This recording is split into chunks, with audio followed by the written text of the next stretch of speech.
Hi, I'm Anastasia, the Dogtooth Fairy, and I am doing this video for you all because I've been promising to do this for so long, because I think that some of you will benefit from this, and also I've been promising to do it for myself for so long. So I've brought my sister on, Ebony Newton, because myself and my sister both got diagnosed relatively recently, I'd say, over the last couple of years, with ADHD.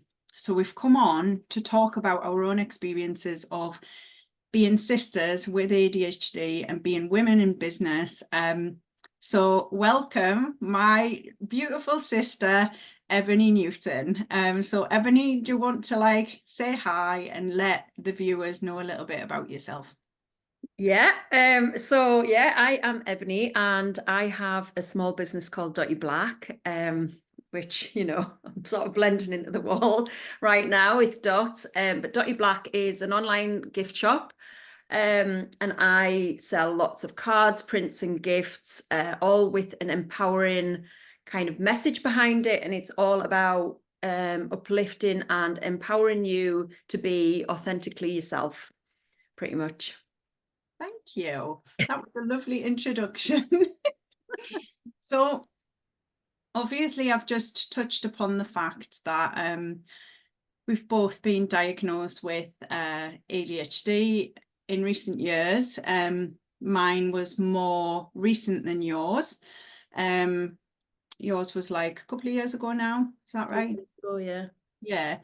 So just really, and we've both got the same type, haven't we? We've both got inattentive type ADHD, which is a little bit different than your stereotypical, the one that's recognized a lot, which is fidgety boys, which is the one that's more commonly diagnosed. So just kind of backpedaling a little bit, Ebony, what was your aha moment? What was your light bulb moment? And what made you actually go out and seek your diagnosis for ADHD? So it goes way back to, I can't even remember the year, that's really bad. But my son was nearly 4 and there'd been like a lot of sort of delay with him, which we later discovered that he had a muscle wasting condition, but at the same time, there was a lot of cognitive things happening. There was a lot of delay, speech delay, kind of certain behaviors and things that he was presenting at the time, which led us down a path, and he was diagnosed autistic. And that was all fine. And, just I kind of delved into that whole world of being a parent of an autistic son and trying to support him as best I could. And then about 3.5 years ago now, I decided to do a bit of an awareness week on my social media to try and just, I've always been quite passionate about neurodiversity ever since my son's diagnosis. He's very much absorbed in that world. And I just wanted to build a bit of awareness. It kind of links quite nicely with my brand, all about kind of being unapologetically yourself. And so I did this campaign and this sort of challenge on Instagram. And from that, I got a lot of autistic adults and various people joining in. And they started to sort of say that some of the terminology that I was using was a little bit problematic. And that I maybe needed to learn a little bit more, which I felt heartbroken about, because I just thought, well, I want to support this community. So I decided to go on a course with an autistic adult to learn a little bit more about autism. But did I realize that 3 weeks in, we were going to be discussing the genetic, the genetics behind neurodiversity, and how, you might think that you've come to support a loved one and learn more about it for their point of view, but you don't have to go too far within your family to start identifying neurodiversity within your family. So neurodiversity, the term, it's like neurotypical, neurodivergent, and a neurodivergent condition would be something like bipolar disorder, ADHD, Tourette's, dyspraxia, dyslexia, autistic, you know, all those different things that come under that umbrella, which I didn't actually realize that until that course. And he touched upon inattentive ADHD, which I had never heard of. It was formerly ADD. And then they decided to just call it ADHD and have like the sort of hyperactivity type, the inattentive type, and then there's the combined type where you Just can, to explain, like ADD was that attention deficit disorder, yeah, without the hyperactivity element. and ADHD is attention deficit hyperactive disorder. Yeah. Yeah. Yeah. And yeah, so as soon as he mentioned it and he touched upon some of the traits, and I immediately, before I'd even thought of myself, I saw you, I saw our dad, and I really identified both of you in that scenario. And then I came away and started like looking at various things online and reading certain different things like Attitude magazine. That's a really good one. And it literally was like I was looking in a mirror, and the things that it was listing as typical traits, like being time blind, having like a different circadian rhythm, which means that you're really awake at night, but then you can't function in the daytime. Like that is absolutely me 1,000,000%. Chronic people pleasing, and you know, kind of where you kind of what's the word, where you kind of catastrophize situations in your head, instead of just being able to really just put things in boxes and be organized and think, right, I've got this amount of time to do this thing and get it done. There was so many different things. And I thought, wow, but I could see you so much in it. And I tried to talk to you about it and you dismissed it at first. I think that you maybe thought it was a little bit like, you know, you were in your 40s. You were like, no, that, you know, this is just, you know, ADHD is hyperactive boys with bags of energy. This isn't me. And I was like, yeah, but there's this inattentive type. I think you should look into it. And you kind of dismissed it. And to be honest, I also kind of went into a bit of a shell. I didn't tell anyone about it.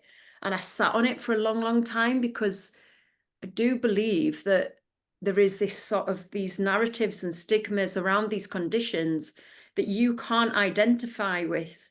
And they're very stereotypical. So you think, oh, no, that can't be me because X, Y, and Z. It's only when you really delve into it that you start to realize that there's a certain type of person. And yeah, and we both fit the mold. So yeah, so there's a genetic inheritance, which we later found out when we decided to go through the diagnosis process. So you pretty much did your diagnosis. You went in for your diagnosis. You went to the GP as soon as you had that light bulb, and you did a bit of like going down the rabbit hole, looking at it all, realizing that you had a lot of the symptoms and thinking, I've got this inattentive ADHD. I'm going to go to my GP and I'm going to get it sorted. Me, in typical inattentive ADHD mode of like, oh, I'll deal with that later. I've got too many other things to be worrying about. I think that I could honestly say that I probably went about 6 to 8 weeks after you went. So it wasn't that long after you visited the GP. I visited the GP to go and get my diagnosis, sort of, you know, the process that you go through.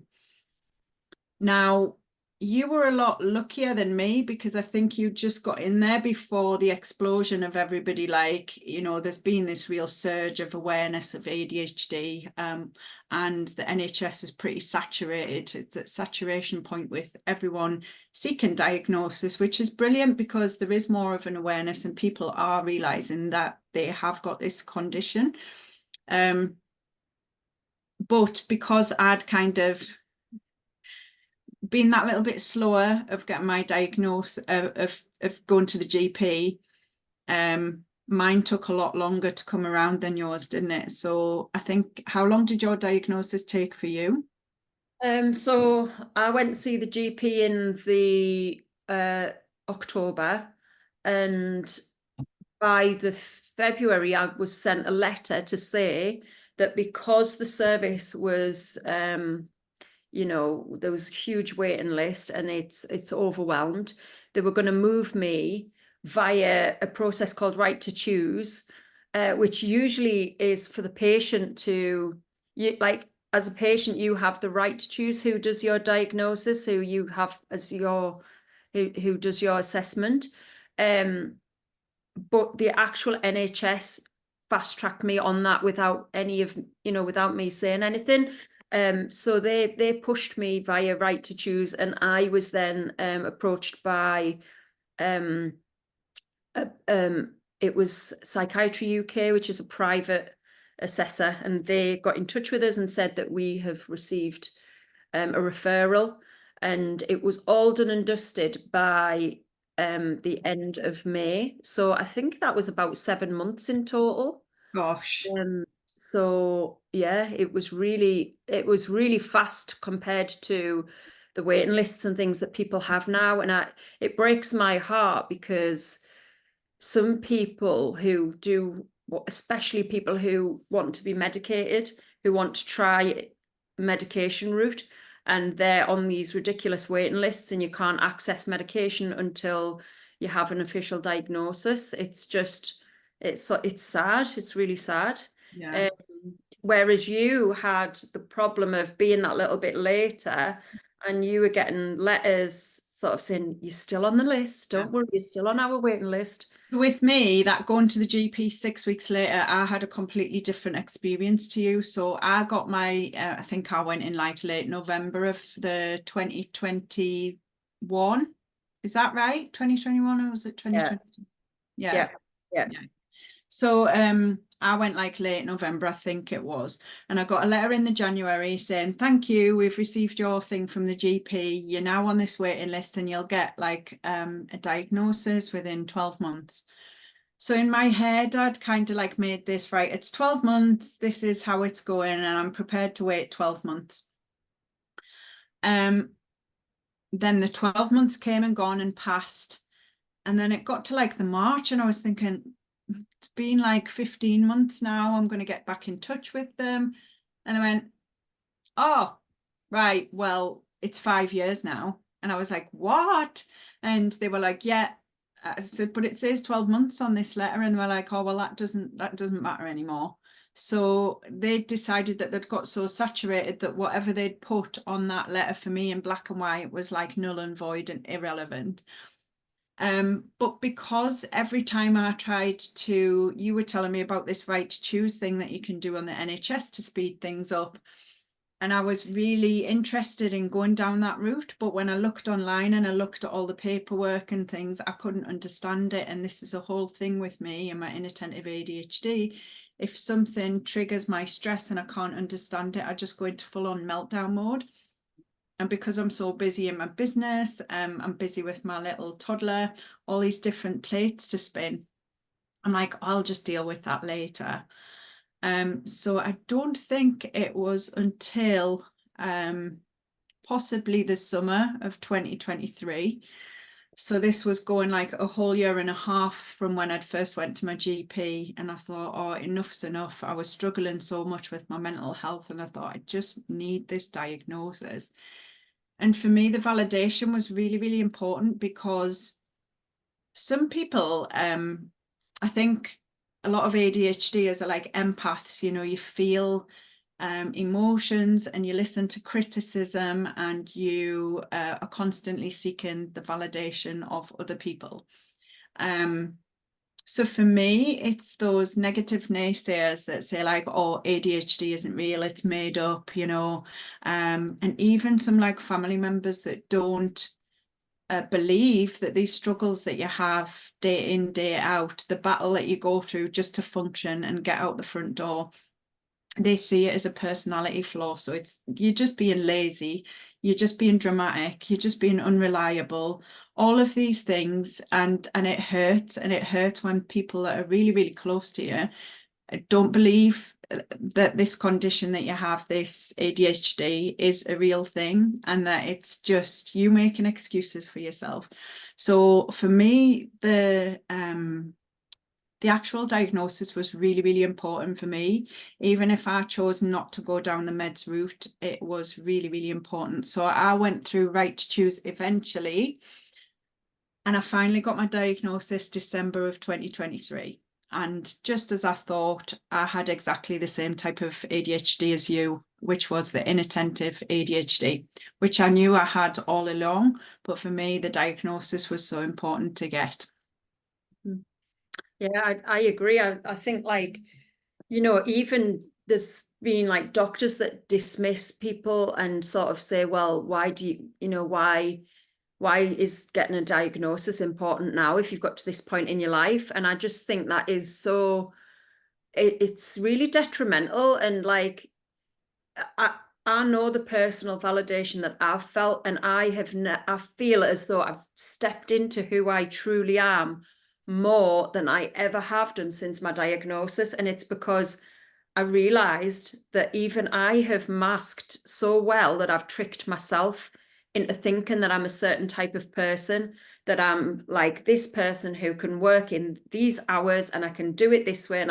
And you know, masking who I am, masking all the chaos that goes on in my head and in my house and in my life.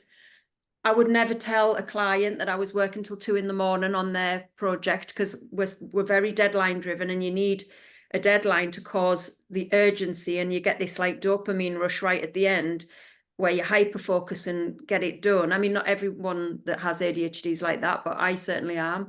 I would never have admitted that to clients and things.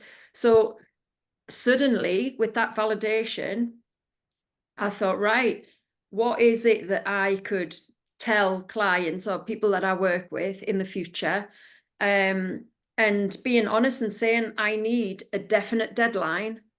Because if you just really open and say, oh, just get it to us when you can, which is a lovely thing to say, but I need a definite deadline, otherwise it will never happen. There's no sense of urgency. So I've learned so much about myself by looking at it through an inattentive ADHD lens, Yeah. and starting to build those strategies Mm-hmm. and communicating with other people of how they're going to get the best out of me, because my brain isn't broken. It doesn't need to be fixed. It just works on a totally different operating system that you know, and I've been trying for years to work in the other operating system, and that's where we felt like failures. We feel like we're drowning. We feel like we're this, that, and the other, and get them comments externally because we were never meant for that operating system. Yeah. So diagnosis is everything in my personal experience and yours. And so what I would say as well, like we've both got inattentive ADHD, but what I've found about it is very much a spectrum. So like the problems that you face are not the same like struggles that I face. So we have like different things that we're dealing with within the same ADHD type diagnosis. So can you talk a little bit about some of the things that you struggle with day to day, and like things that you would see as like you might struggle with, but other people might be like, oh, that's absolutely fine. Like I deal with these things. Because I know that you have certain things that are like cripplingly difficult for you to achieve. And I have these things going on as well, but mine are very different to yours, I would say. Yeah, I mean, I think that like one of my big ones is like, it's like I'll start a task and I can't finish the task.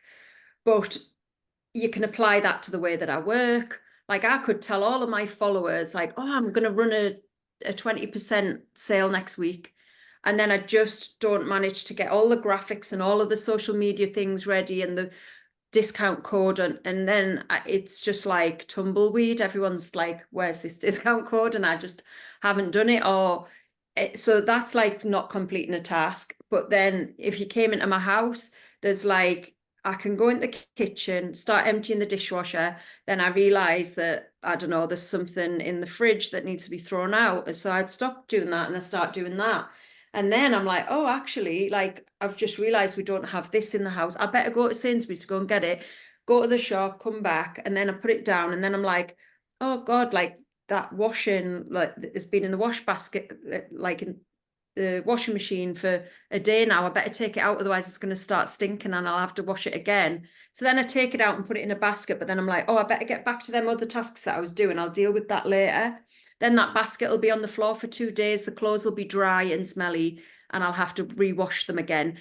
And my husband always says it's like a whirlwind, like storm throughout the house. Like, I've been busy all day long, but when you look around, it looks like I haven't done anything because I've started something and I can't complete it. And this is a very common thing with ADHD. Another thing is this like crippling perfectionism and people pleasing. And I would nearly always say yes to every client, every opportunity, every situation at the detriment to my well-being. And it's only in more recent years that I've really, really learned how to say no. And I think it's that thing of catastrophizing, like, God, if I say no to this person, I'm going to ruin their whole life. And when really, if you just said, I'm sorry, I don't do that anymore, they'd be like, okay, could you recommend someone who does? And I'm like, yeah, this person. And they're like, all right, brilliant. Because I know when I go to somebody and say, oh, can you do this service for me? And they say, no, I don't do that. I think, great, right, on to the next person, or recommend me someone. They haven't ruined my day whatsoever. Like, it's just a horrible thing that no matter how many times you can tell yourself it's okay, you then get them horrible senses of like doubt and, you know, like, so someone's going to hate us, they're going to this, that, and the other, I'm really going to let them down. And it's not served me well in life. And I've had leaky boundaries. I've took on too much work and then found myself in awful situations where I'm trying to work till 2 a.m. to get it done because I wasn't realistic with my time. Which that's another thing in as well. Time blindness is a real thing. And I know you and me both have this. I would say you more than me in a way. But yeah, but you know, there's a lot of things there that you don't have the same thing with. In fact, you've got almost the opposite problem in terms of clutter and chaos. Yeah. My house is very cluttered and chaotic, whereas you can't function unless everything is in order, and you you get sort of anxious and sort of stressed if you were trying to work in your office and it was an absolute bomb like mine usually is. Yeah. You can't concentrate on what you need to do. Yeah, you're like filming on the good side of the office today, aren't you? Set up a plan and everything. You don't want to see what's beyond this screen. Yeah, but what else is it for you? What so I really struggle, like I'm the opposite of you. You struggle with like your clutter and your messy spaces and things, whereas if I have clutter, it starts to like make me feel really, oh my God, like unwell. And so if I had a cluttery house and I knew I had loads of stuff to do for the dog tooth fairy, I would rather get my laptop and go to Starbucks and go work there, because otherwise I'm going to be like spending the whole day tidying the house instead of working on my business. I have real difficulty like prioritizing tasks. So sometimes I'll have an amazing business idea and I'm like, yeah, I'm going to do this thing. It's going to be awesome. I'm adding this to my website. This is going to be brilliant. But I cannot prioritize my tasks. I can't manage my time. So some people in business would be like, right, on Monday, I'm doing X, Y, and Z between the hours of like 10 and 12. And then I'm going to work on this at 1 o'clock till this time. My day is so fluid, and sometimes I just feel like my head is in a whole like world of brain fog, dementia, Alzheimer's sort of. It feels like that. Like sometimes I'll literally forget everything. I don't know if it's because my age, because I'm like coming up mid-40s, and I don't know if some of that's hormonal. I've got no idea, but all I know is that every day the fog is thick. I will feel deep sense of shame, like if I've forgotten something, like I've not answered somebody's email for maybe like 3 weeks, and I'm like, oh my God, I've missed that message. I feel so terrible. That person's going to think I'm a really horrendous person. I feel so bad. I take feelings like really, really deep to my core. So if I think I've upset someone, then that will really, really upset me. So if I have to speak to anybody about anything that might seem a little bit confrontational, I will try and avoid that conversation. So something that's come up recently, so I have to speak out if people are using Emmi-pet in the wrong way, which is part of my business. So I always try and get people to use it ethically, correctly, safely for the dog. And I've got support groups where people can go in and ask questions. And if I've had to have a little quiet word on the sly with people and said, like, you know, this really isn't right. You know, somebody left the group the other week because they weren't happy with the way that I'd handled something, and I took that to my heart, and I was like, oh my God, I've really upset this person. And so I'm really empathic like that, which can sometimes be difficult because you just try to get through your working day without attaching too much emotion to things, but I attach emotion to everything. And then you can catastrophize. I catastrophize things a lot. I get rejection sensitivity. So if I've been like talking to someone and I think they're going to join my team, or they're going to like come on board with me or do something with me, but then they go somewhere else or they go to another distributor, sometimes I'm like, oh, what did I do wrong? You know, so, and it's bullshit, really. Like, you need to step out of it because it just holds you back. And I go through real emotional peaks and troughs. So I can get really, really low energy, which is quite a common thing with ADHDers. So I think we're all quite depleted in B vitamins, which when I've been down all my ADHD rabbit holes. So daily I'll wake up tired, I'll go through the day tired, and I'm going to bed tired.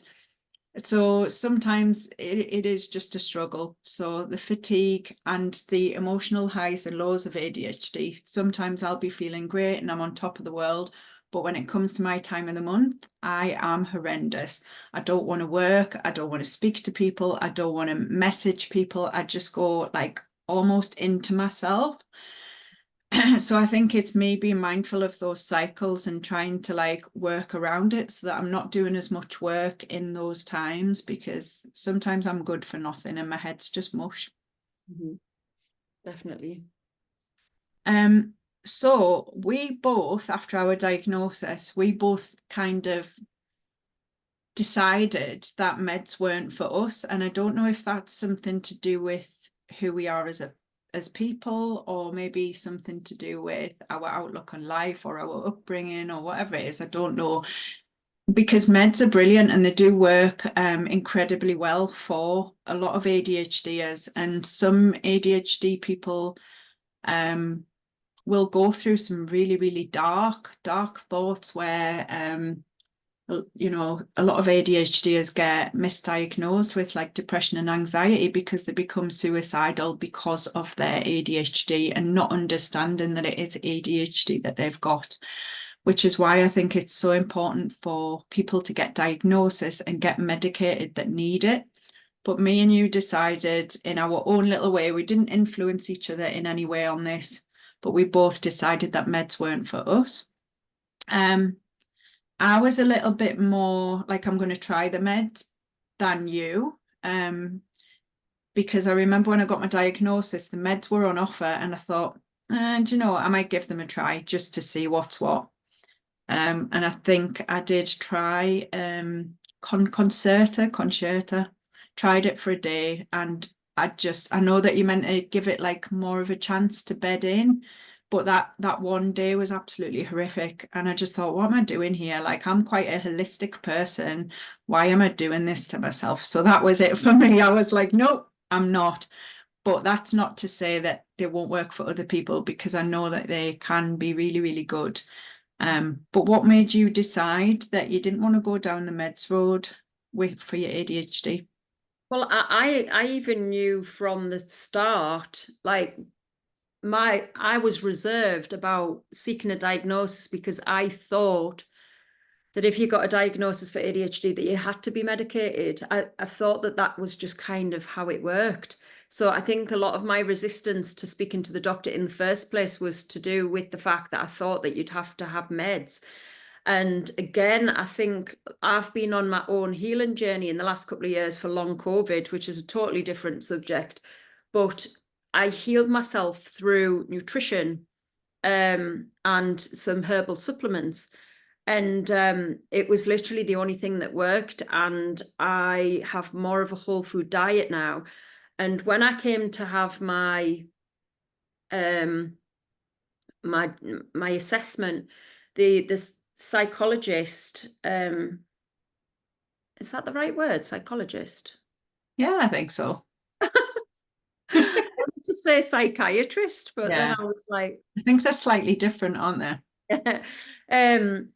he was really impressed with the whole food diet and said that will do wonders to your brain. And I knew that it already had anyway. Like before my diagnosis, I was acting as if I was ADHD because it was like I'd accepted in my head that I was, because I was so certain of what they were going to say, that if actually they turned around and said, no, we don't think this is it, I would have probably been more upset at that, because I was so certain. It just made so much sense.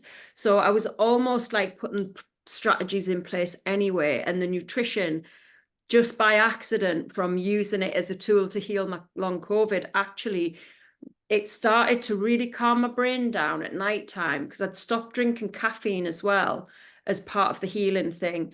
And because I was eating like more whole foods that keep you fuller for longer. So like, pulses, vegetables, like protein, keeps you fuller for longer, stops you from actually feeling hungry to eat snacks. Mm-hmm. So when I was having sugary snacks, it was sending my brain in overdrive, like party, party. And I think on an evening, I was always still peckish after I'd had my tea. And I'd have a cup of tea with the sugar or sweetener in it. I might have it with a biscuit. That's just making my brain go, my already chaotic brain just go, whoa, party, party. And that was what was really causing me to have such late nights all the time. As soon as I stopped doing that, I started to level out, and my body would feel more prepared for it being bedtime.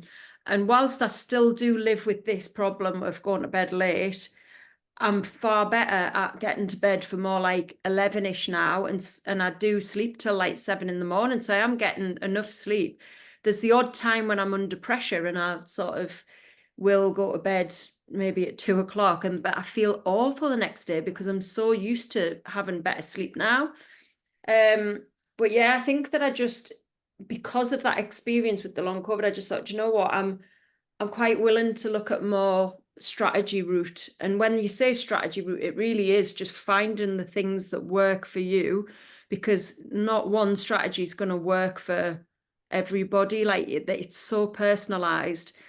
And like I now exercise, and exercise releases all the chemicals, like you get a rush of dopamine, endorphins, serotonin, all of that. By doing that first thing in the morning, I'll come to work and at my desk, and my brain used to be gone in the morning. I couldn't function till 1 in the afternoon, and that's when my creativity kicks in. Now it's a lot earlier because I get them boosts of dopamine and that rush, so I feel more ready earlier in the day. So It's no good your brain coming online at 1 p.m. when you've got like the school run for like 2:45 and you've got to go exactly, yeah. and get the child back, because then you're getting like an hour and a half in your business, really. Yeah. And that's what was always causing me to go back to my desk late at night, because I think as well, the world goes quiet late at night. You're not getting ping notifications on your phone. Everyone's winding down. So the world feels quieter. There's no cars running up and down the road. You're not getting distracted by call centers ringing you.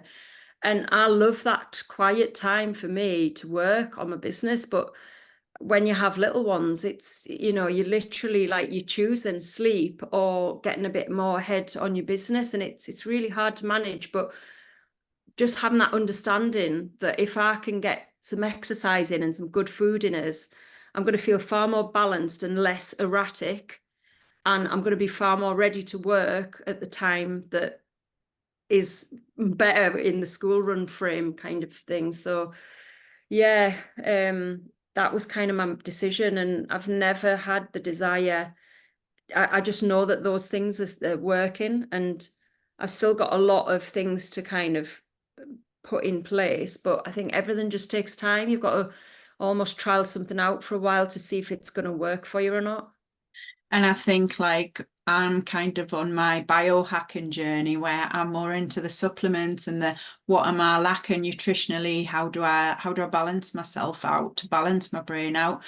But it's that whole I think ADHDers can be really super inquisitive, that when you like find a topic and you want to find out about it, you like go down all the rabbit holes and you'd be scrolling your phone at like midnight, oh, I need to find out about like this nutritional deficiency and what I need a supplement for. And it's like you almost become like so obsessed with finding the information that you get information overload and you confuse yourself. And I think ADHD, they say it's an inattentiveness, but I think it's you're so tuned into the things that you're tuned into.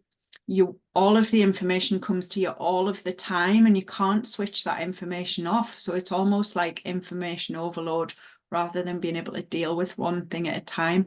And the hyperactivity that's commonly seen for women, the hyperactivity is inside the brain.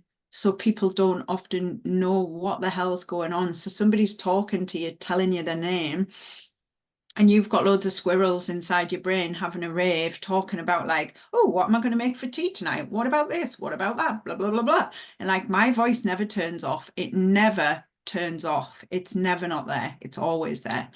And some people turn around and they say they haven't got a voice in the head that talks to them. Like, what?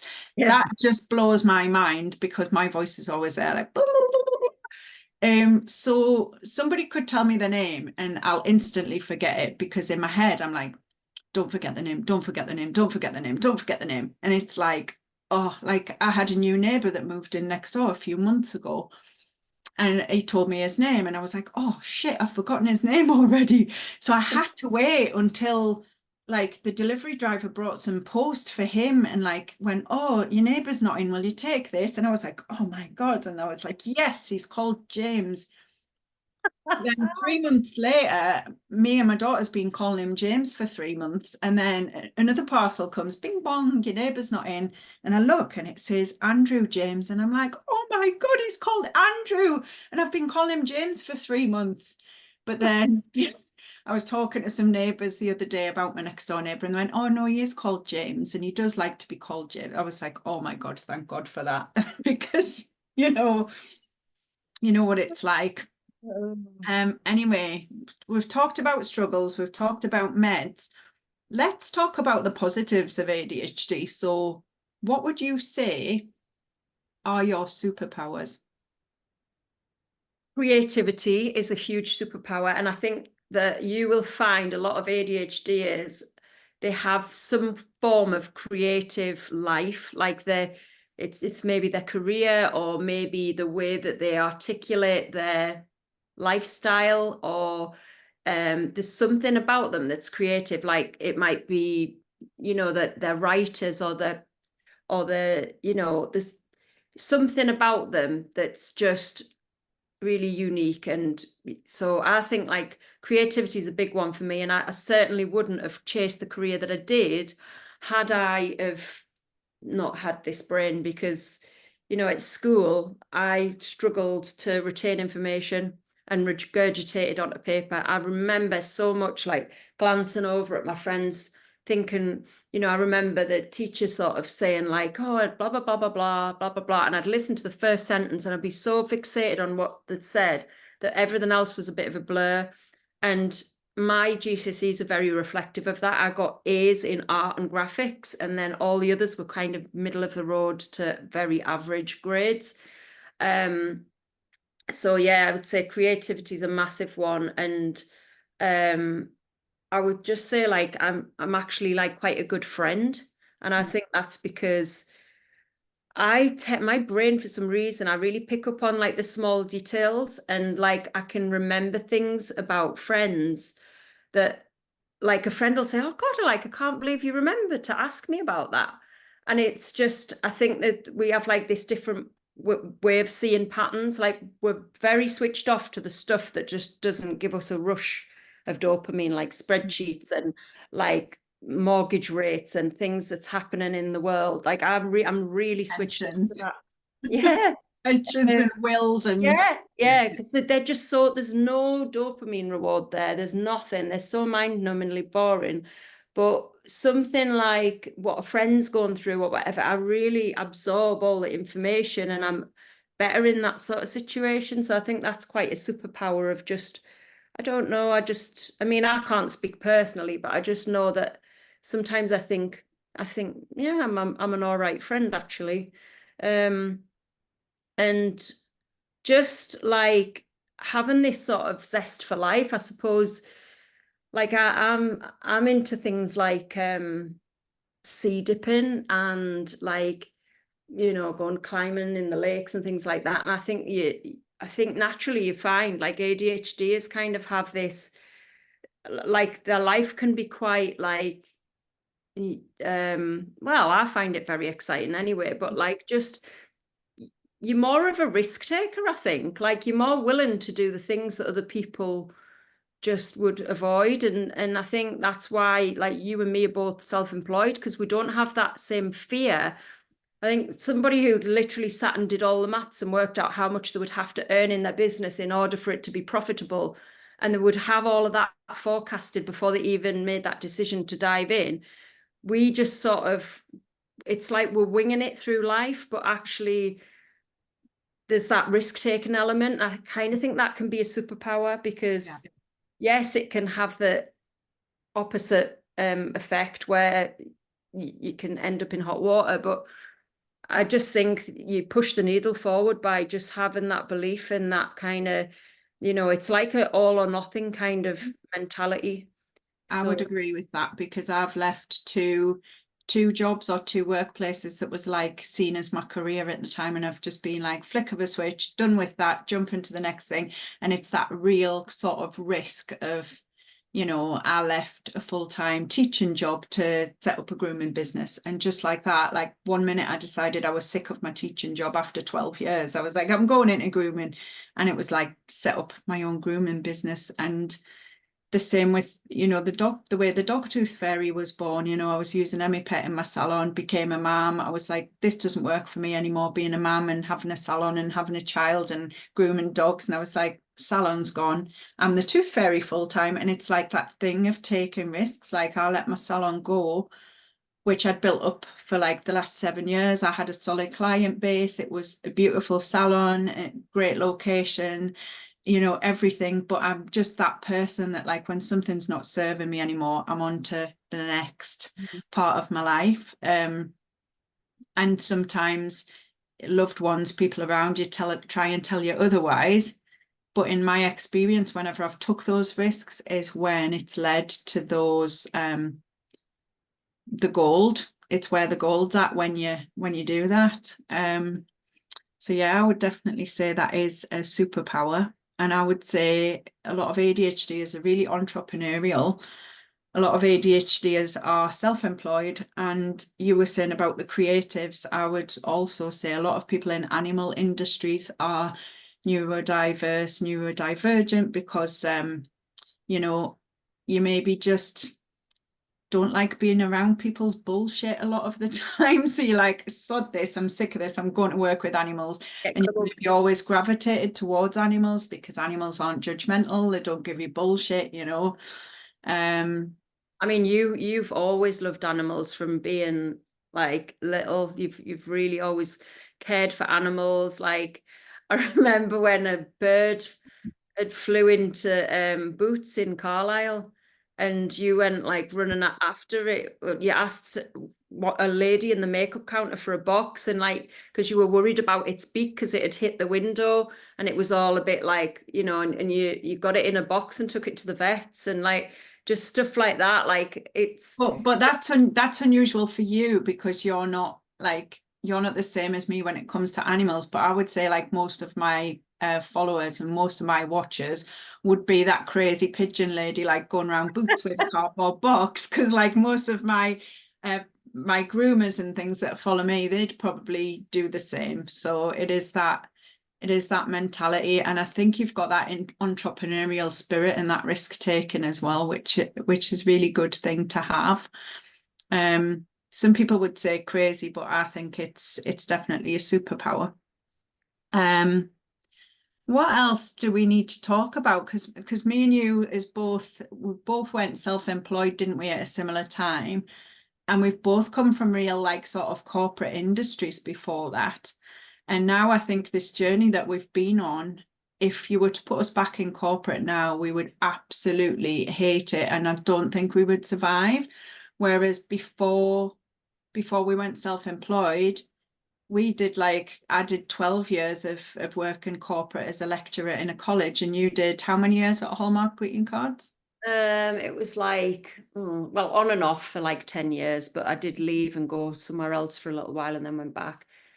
But yeah, I would say that like we were very much masking in that time, because you're being a corporate staff member and you've got to fit in with all your colleagues that seem to be able to manage their workload so much differently than you can. And this was quite a real telling thing to me when I was a college lecturer. You know, I had a really busy work schedule. And you, when you were a designer at Hallmark Cards, it's that thing of, you know, that your colleagues around you seem to be managing so well, and you're the one that's like sitting and you're struggling to get all your work done because your office is noisy, or you can't work in that environment, and you're sort of you're really struggling, you're staying back after hours to cope, to get caught up. And I found that very much when I was teaching, and I think you found that too when you were designing in a big environment.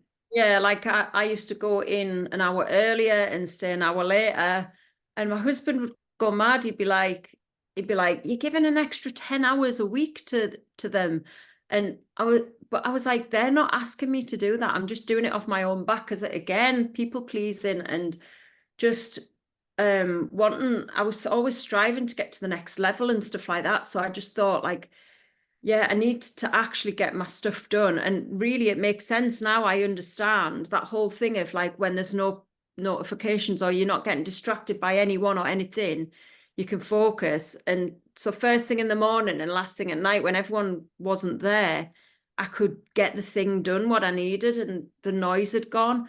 Saying that, I love noise myself. I love listening to music when I'm working, but it's everything else, it's all the distractions, and it takes a lot longer when you get distracted by something. It takes a lot longer for your brain to get back in the zone with the thing you're meant to be doing, compared to somebody else who can just answer a question then get back on. So there's all of that time in between where there's this thing going on in your brain where you're switching back to the task. And I know myself, like, you know, you introduced me to that thing called Flown. And it's like where you go online with loads of other people and they're just watching you because they're just working. It's like a co-working thing. And I signed up to it. And as soon as you start getting distracted with something, you're like, oh my God, people are watching us. I better get on with my work again. And then you start doing something else. You're like, oh, no. I'm being watched, and I said I was going to get this thing done in 2 hours, so I'm going to sit and do it. And it's that kind of thing, isn't it? It's yeah, it's we can get very distracted, and it's just like it could be subtle to some people, but to you, when it's happening every day of your life. Yeah. And I mean, I think I remember you saying you like used to camp out at your work and Yeah. stay overnight to get caught Yeah. up on your work with the Yeah, stuff you so have. I worked at a further education college in the Lakes, and yeah, I used to like, there was one night a week where I would just like crash over at college, and I would find in that time when all the students had gone away and everything for the day, and I was just in my office, if I could work from like say 6 p.m. till midnight and then just like crash over, I would get so much done, and then I'd wake up again at like 6 a.m. and work from like 6 till 8, and I'd get so much done in that time. But that is not normal to want to sleep at your workplace to get on top of everything because you feel so far behind. And now I just really think, God, how did I ever do that for 12 years with the big long commutes and stuff? But you just cope, don't you? You just deal with what you deal with at the time. So talking a little bit about, I'll try and wrap this up because we've been talking for a while, ADHD and motherhood, because we're both mothers. I became a mother for the first time nearly 4 years ago now. So I've got a little three, almost 4-year-old. How does your ADHD affect your motherhood, would you say? And do you think it affects it? And how does it show up in motherhood?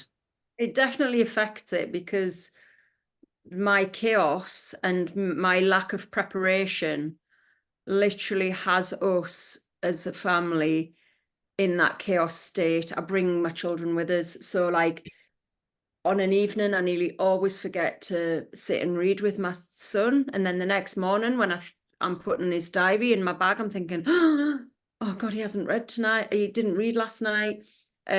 Or even though I have reminders that pop up on my phone to tell me to lay the uniforms out the night before, I never do. I just ignore it. I'm like, snooze, snooze. And therefore I'm scrambling around, going in dry wash baskets, trying to find uniform, and then the clock's ticking. And then I'm like having a bit of a go at the boys, like saying, come on, we need to brush your teeth, we need to do this. The bus is coming in 1 minute. And it's really chaotic, and I'm putting that stress onto them. And especially with my eldest son being autistic, he is almost the opposite of me. He needs to know what's happening when it's going to happen. He likes to know, he's really to the minute. So if the bus is coming at 8:20, it is coming at 8:20, and he knows that he has his breakfast at 7 o'clock. And so I have to be on board with him in order to keep him calm. But he's got me to contend with, and I think it is quite stressful for him at times. So yeah, it's a bit difficult. Yeah, and it's I think, I've got a very lovely, supportive husband who has been working away for the last 17 years. So he's just recently moved back and he's home every night. And I think he's seeing more for himself, just the sort of daily chaos. But he is very much the opposite. So we actually make quite a good team in that respect. So I think things are slowly getting better. But yeah, how about you? Like, how in terms of motherhood? I think mine is very much like being late for nursery runs, that kind of thing. Not having a proper bedtime routine for my little toddler because she comes quite hyperactive at night time as well. So it is hard sometimes to wind down with her. And I've been told so much, if you get your routine right, you'll help her with her routine. And this whole like bath at 7 o'clock, get her out the bath at 7:15, get her dried, get a story, give her milk and stuff. I'm terrible with that because for me, every day is different, and every day something different could happen. So I might have been away at the Metro Centre that day with my little girl, and we might get back late and we've maybe had tea instead of having it at home, we've had it somewhere else, and it throws a bit of chaos into your day. So your routine becomes a bit different. And I think because I'm not that rigid, regimented person, I've never got into a routine with my little girl. So she's often just going to sleep at like 9:15. And I know some people would find that absolutely horrific. And they'd be like, oh, well, I have my kid asleep for like 6:37. Well, I struggle to be like that. And I can't do meal plans. I can't do big weekly shops and thing. And I have like batch cooking and all that. I struggle. So like most days I'm finishing nursery run, picking her up and then going to Sainsbury's and going, oh shit, what are we making for tea tonight? And it's all that knee-jerk kind of lifestyle. It's a double-edged sword as well, though, isn't it? Because like we can't have that like that sort of structured it's like we need structure in order to, because if there's no structure at all, then literally you are not going to get anything done. So you need structure, but we hate structure because you need that fluid because you don't know how you know, sometimes I set out to do something, I've got it in my planner and everything, but I'm not a performing monkey. It's like if I don't have that rush that I need to get that task done, it's not getting done. And I think that like when you're in a sort of, it would be great to have that kind of structure for your child's sake, for your sake. But in reality, it would be such a boring life. If you had planned what you were going to eat on a certain day, when that day comes around, you probably don't want to eat it anyway, like on that day. So it's really hard to kind of like balance it and feel like you're getting just the sort of little sweet spot in the middle. It's really hard to manage.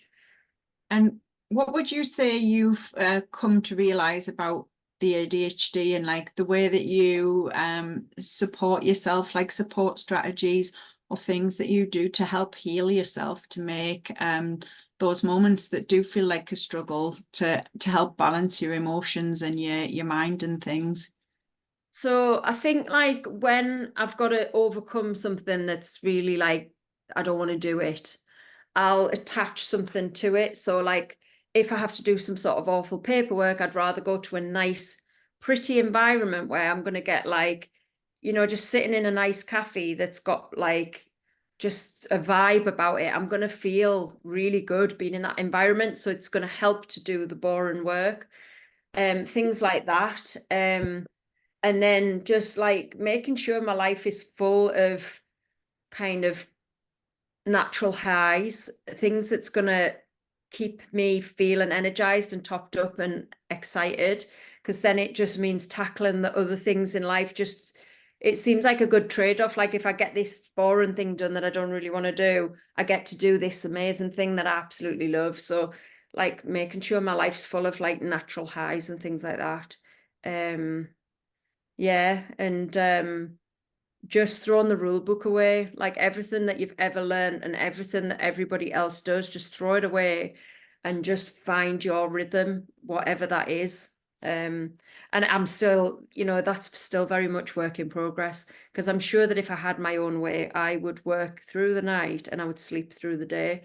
But it feels like a travesty to be in bed when your children are at school, because you're like, this is child-free time. I think it's learning to forgive yourself as well, because I think that there is a lot of shame associated with the way that your brain works. And like for me, when I get like my menstrual cycle, I get a really bad like menstrual migraines and I get a really low moods. And the last time that I had that, I was meeting online with my business coach lady, and I just turned around and said, I can't do today. I feel terrible. I'm going to go and put myself in bed with a hot water bottle and I'm just going to sleep. And I did. And by the Saturday, I was absolutely fine. And I was proud of myself that I'd give myself that grace to put myself to sleep, put myself to bed, because I think from our childhood growing up, particularly with our dad, who is really busy person, and it's like he never stops, and there's just such a shame in being seen as being a lazy person. And because of that, I can never sleep through the day, no matter how bad I feel. I really struggle to put myself to bed and sleep during the day, but I actually did, and I was so proud of myself. And I think it's that thing of forgiving yourself and just saying it's okay to do this, it's fine, you know, tomorrow's a new day, and like picking yourself up and just give yourself a pat on the back for all the work that you actually have done and what you have achieved. Definitely. Well, I think I might leave it there because otherwise we'll just be here talking all day, won't we? And talking about procrastination and putting things off, which we're so good at. How long has it taken us to do this chat? It's been ridiculous. So you've been asking since last year. So I think I started asking before Christmas, and it's now June and here we are doing this. So I hope that this has been useful for some people, because I think a lot of people, particularly in my sister's industry, so like the creative industries and my industry, which is the pet industry, will have been affected by ADHD, or maybe you're watching this now and having your light bulb moment and thinking that you might also have ADHD. So if anybody has any questions at all that they want to ask, like by all means, I'm no expert, but I can share my own journey with you and point you in the right direction for things like right to choose and stuff, if anybody needs any help. And I'll just do a little shout out for my sister, because we're on my social media platform here. So where can people find you if they want to look at your greetings cards and your gifts? So I hang out a lot of the time on Instagram, and I can be found at Dotty Black Gifts on Instagram. And then my new website is dottyblack.co.uk. Oh, thank you so much, Ebs. And I hope this has been useful for some people, and catch you later. Bye.